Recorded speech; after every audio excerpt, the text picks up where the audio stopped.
Okay, so in response to the comments, let me just make it clear to you that one of the most difficult jobs in Nigeria or in the world today is speaking for or trying to defend the APC federal government. It is a very, very difficult thing to do because you know why? There is nothing there to defend. So you remember that the APC campaigned for 16 years of PDP misrule. In fact, this president was part of a protest called Occupy Nigeria when the then President Jonathan was trying to remove fuel subsidy, which he eventually have removed today, and yet the devil is in the detail in terms of implementation of sanitizing the oil sector and NNPC. So, and then by 2027, President Tinubu's administration will be 12 years, or APC will be 12 years put together. Imagine living in a government of renewed hope and experiencing the kind of unfortunate hopelessness that Nigeria is experiencing. So it is difficult for you to explain what the federal government, the APC-led government is doing. But I can give you some. A government that knows that more than 100 million persons were living in multi-dimensional poverty by the end of Buhari's administration came into power.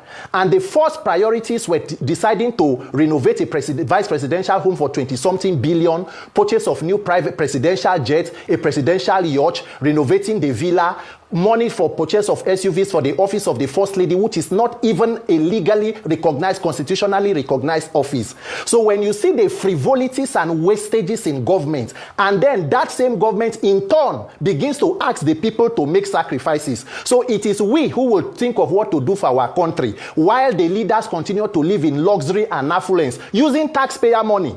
Look at the National Assembly. Immediately they shared monies for themselves and purchased bulletproof SUVs, one for more than 160 million. Yet the minimum wage of that country is 70,000 naira. And that is a country where leaders are still demanding sacrifice from the people. So at what point does this sacrifice end? At what point does President Tinubu, his cabinet, the senators and his government begin to make sacrifices? The president is a former governor. He's on life pension from Lagos State. The vice president is a former governor. The senate president is a former governor. So with all the resources that are shared, 60% of Nigeria's corruption is administrative, inflation of government contracts, budget padding. Who is sanitizing and fighting that corruption? But you cannot say anything because the government does not even feel beholden to the people.